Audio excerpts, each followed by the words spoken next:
ఒకప్పుడు ప్రపంచాన్ని నెబుకద్నెజర్ పరిపాలించాడు. ఇరాక్ దేశం పరిపాలించింది.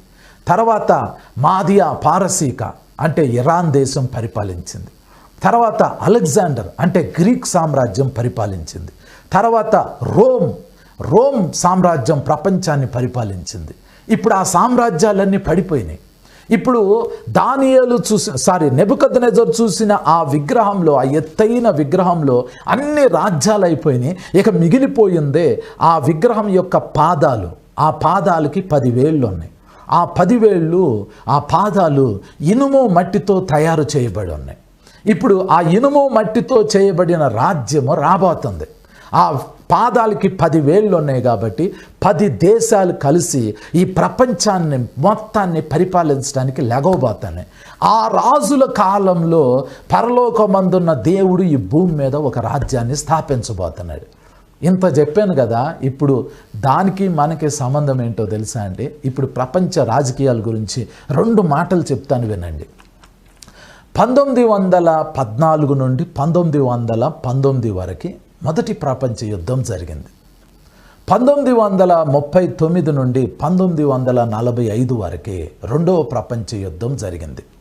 1914 టు 1919 వరకే మొదటి ప్రపంచ యుద్ధం. 1939 నుండి 1945 వరకే రెండవ ప్రపంచ యుద్ధం జరిగింది. ఈ 2 ప్రపంచ యుద్ధాల్లో ఫైనల్గా అవుట్కమ్ ఏమొచ్చిందంటే 2 దేశాలు ప్రపంచాన్ని పరిపాలించడానికి ట్రై చేసినాయి, ఆధిపత్యం కోరుకున్నాయి. ఆ 2 దేశాలు ఏంటంటే, ఒకటి అమెరికా, 2 రష్యా, అప్పట్లో యుఎస్ఎస్ఆర్ అని పిలిచేవాళ్ళు. ఈ 2 దేశాలు ప్రపంచాన్ని పరిపాలించాలి అని కోరుకున్నాయి. అసలు ప్రపంచాన్ని పరిపాలించిన మొదటి రాజ్యము బబులోన్ రాజ్యం, ఇరాక్. దాని తర్వాత ఇరాన్, మాదియా పారసీక. దాని తర్వాత గ్రీసు, దాని తర్వాత రోమ్. ఇవి పరిపాలించేసినాయి ఆల్రెడీ. ఈ కాలాలు అయిపోయినాయి. ఇప్పుడు ప్రజెంట్ ఏ దేశాలు ప్రపంచాన్ని కంట్రోల్ చేయాలని చూస్తున్నాయి అంటే, ఒకవైపు అమెరికా, ఇంకోవైపు యుఎస్ఎస్ఆర్, రష్యా. మొదటి ప్రపంచ యుద్ధం, రెండో ప్రపంచ యుద్ధం తర్వాత వచ్చిన అవుట్కమ్ ఏంటంటే, ఈ 2 దేశాల మధ్య ఆధిపత్య పోరు స్టార్ట్ అయింది. ఈ 2 దేశాల ఆధిపత్య పోరులో ప్రపంచంలో కొన్ని మార్పులు జరగటం స్టార్ట్ అయినాయి. ఆ మార్పులు ఏంటి అని అంటే, రెండవ ప్రపంచ యుద్ధం అయిపోయిన తర్వాత 1990 సంవత్సరం ఆ టైం అప్పుడు అమెరికా కొద్దిగా స్ట్రాంగ్గా ఉంది. రష్యా, యుఎస్ఎస్ఆర్గా ఉన్న రష్యా మెల్లిమెల్లిగా పడిపోవటం స్టార్ట్ అయిపోయింది. అప్పుడు పడిపోతుంటే అప్పుడు రష్యా వాళ్ళు అనుకున్నారు, అరే మనము మెల్లిమెల్లిగా బలహీన పడుతున్నాము, అమెరికా స్ట్రాంగ్ అవుతుంది కాబట్టి ఇప్పుడు మనము స్ట్రాంగ్ అవ్వాలి అని అంటే కొన్ని దేశాలతో మనం కలవాలి అని అనుకుంది. అప్పుడు రష్యా, చైనా, ఇండియా ఒకటిగా ఫామ్ అవటం స్టార్ట్ అయింది.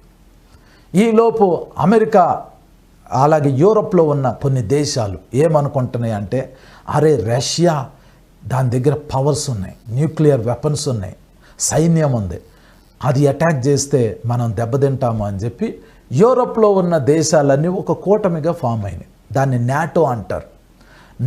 NATO, North Atlantic Treaty Organization. ఇందులో 30 దేశాలు అమెరికా కలిసింది. అప్పుడు రష్యాకి ఇంకొంచెం భయం వేసింది. అప్పుడు ఇండియా, చైనా అలాగే రష్యా స్ట్రాంగ్ అవటం స్టార్ట్ అయింది. దాని తర్వాత దానికంటే ముందు ఐక్యరాజ్య సమితి ఫామ్ అయింది. ఐక్యరాజ్య సమితిలో 5 దేశాలు పర్మనెంట్ మెంబర్స్గా ఉన్నాయి. America, Russia, China, UK, France. తర్వాత మిగిలిన దేశాలన్నీ ఊరినే టెంపరీ మెంబర్స్గా ఉన్నారు. అప్పుడు బ్రెజిల్ అనే దేశం, సౌత్ ఆఫ్రికా అనే దేశం, వీళ్ళకి ఏమనిపించింది అని అంటే, అరే వీళ్ళు ప్రపంచాన్ని పరిపాలిస్తున్నారు, మా పరిస్థితి ఏంటి? వాళ్ళు పర్మనెంట్ మెంబర్స్గా ఉన్నారు, ఎప్పుడో 80 సంవత్సరాల క్రితం కట్టబడిన ఈ ఐక్యరాజ్య సమితిలో మాకు పర్మనెంట్ మెంబర్షిప్ ఇవ్వట్లేదు అని చెప్పి బ్రెజిల్, సౌత్ ఆఫ్రికా, ఇండియా కలిసి ఒక కూటమిగా ఫామ్ అయినాయి. తర్వాత Brazil, south Africa, Russia, China, India కలిసి ఒక కూటమిగా ఫామ్ అయినాయి. దాన్ని బ్రిక్స్ అంటారు. ఇప్పుడు నేను మీకు ఏం చెప్తున్నాను అని అంటే, ఐక్యరాజ్య సమితి అనే ఒక కూటమి వచ్చింది, యూరోపియన్ యూనియన్ అని ఒక కూటమి వచ్చింది. అంటే కొన్ని దేశాలు కలిసి ఒక యూనియన్గా, యూరోప్ ఖండంలో ఉన్న దేశాలన్నీ ఒక కూటమిగా ఫామ్ అయినాయి. నాటో అని అవన్నీ కలిసి ఒక 30 దేశాలు ఒక కూటమిగా ఫామ్ అయినాయి. బ్రిక్స్ అని ఇప్పుడు అదొక కూటమిగా ఫామ్ అయింది. G7 అని అదొక కూటమిగా ఫామ్ అయింది. ఇలా మీరు ఇప్పుడు ప్రపంచ రాజకీయాలను గమనిస్తూ ఉంటుంటే ఒకవైపు అమెరికా, ఇంకోవైపు రష్యా ఉండి ఈ రెండిటి మధ్య జరుగుతున్న పోరులో అమెరికాని బేస్ చేసుకుని కొన్ని కూటములు తయారవుతున్నాయి, రష్యాని బేస్ చేసుకుని కొన్ని కూటములు తయారవుతున్నాయి. మెయిన్గా ఏంటంటే అమెరికా, రష్యా 2 దేశాలు చాలా వరల్డ్ సూపర్ పవర్స్గా ఎదిగినాయి. ఇప్పుడు ఇంకా కంట్రోల్ చేయాలని చూస్తున్నాయి.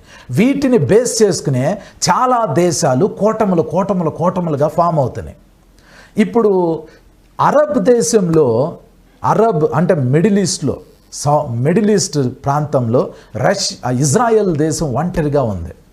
ఈ ఇజ్రాయెల్ దేశాన్ని చూసి అరబ్ దేశాలన్నీ గడగడ వణుకుతున్నాయి.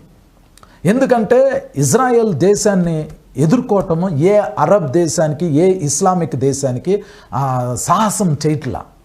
వాళ్ళు ఇజ్రాయెల్తో యుద్ధం చేస్తే ఓడిపోతున్నారు. అప్పుడు అరబ్ దేశాలన్నీ ఇప్పుడు ఏమనుకుంటున్నాయి అని అంటే 57 అరబ్ ఇస్లామిక్ దేశాలు కలిసి మనందరం కలిసి ఒక కూటమిగా ఫామ్ అవుదామని వాళ్ళు కూటమిగా ఫామ్ అవుతున్నారు.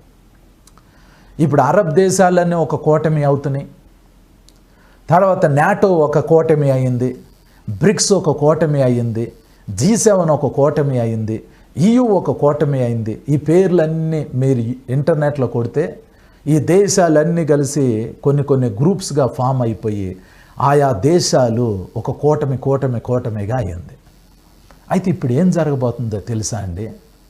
ఫైనల్గా ఇన్ని కూటముల మధ్య ఒక కూటమికి ఇంకో కూటమికి గిట్టట్లేదండి. ఇప్పుడు ఏం జరగబోతుందంటే ఒకప్పుడు రోమ్ సామ్రాజ్యం ఏ దేశాలను అయితే పరిపాలించిందో ఆ సామ్రాజ్యం మొత్తము ఆఫ్రికా, యూరప్, ఏషియాలో ఉంది. ఇప్పుడు 10 దేశాలు కలిసి యూరప్లో ఉన్న కొన్ని దేశాలు, ఆఫ్రికా, ఏషియాలో ఉన్న కొన్ని దేశాలు, మొత్తం 10 దేశాలు కలిసి ఒక కూటమిగా ఫామ్ అవబోతున్నాయండి.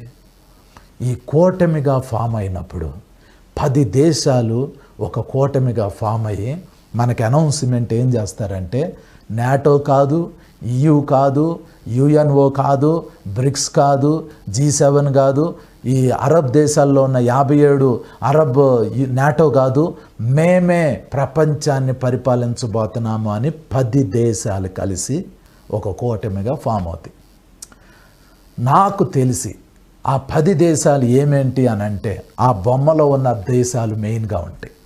ఆ విగ్రహం నెబుకద్నెజర్ చూసిన విగ్రహంలో ఉన్న 10 దేశాలు ఒకటిగా ఉంటాయి. వాటిలో ప్రధానమైనది ఇరాక్ దేశం, ఇరాన్ దేశం, గ్రీసు దేశం, రోమ్ సామ్రాజ్యంలో కొన్ని దేశాలు. అంటే రోమ్ పతనం అయిపోయే టయానికి 2 భాగాలుగా విడిపోయింది. సిరియా ఒకటి ఉంది, ఈజిప్ట్ ఒకటి ఉంది, ఇటు ఇటలీ ఒకటి ఉంది.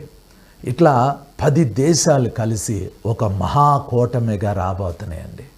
ఆ మహాకూటమిగా వచ్చిన సమయంలో మనం ఈ భూమి మీద ఉంటాం. ఈ 10 దేశాలు కలిసి ఒక్క కూటమి ఫామ్ అయ్యింది అని న్యూస్ వచ్చినప్పుడు పరలోకంలో అత్యున్నత సింహాసనం మీద కూర్చున్న దేవుడు అప్పుడు అంటాడు, ఇక్కడ రాయబడింది చూడండి, దానియేలు గ్రంథం 2వ అధ్యాయం 44వ వచనంలో, ఆ రాజుల కాలములలో పరలోకమందున్న దేవుడు ఒక రాజ్యము స్థాపించును. ఆ రాజుల కాలంలో ఇప్పుడు ఆ కూటమి ఇలా ఫామ్ అవుతున్నప్పుడు 10 దేశాలు కలిసి మాకు అమెరికా వద్దు, మాకు రష్యా వద్దు, మేము ప్రపంచాన్ని పరిపాలిస్తాము అని ఆ కూటమిలో అమెరికా ఉండదు, రష్యా ఉండదు. ఆ కూటమిలో యూరప్లో ఉన్న కొన్ని దేశాలు, ఆఫ్రికాలో ఉన్న కొన్ని దేశాలు, ఏషియాలో ఉన్న కొన్ని దేశాలు కలిసి ఒక 10 రాజ్యాల కూటమిగా ఫామ్ అయినప్పుడు దేవుడు తన కుమారుణ్ణి ఈ భూమి మీదకు పంపించబోతున్నాడు. ఈ భూమి మీదకు వచ్చే సమయాన్ని 2వ రాకడ అంటారు.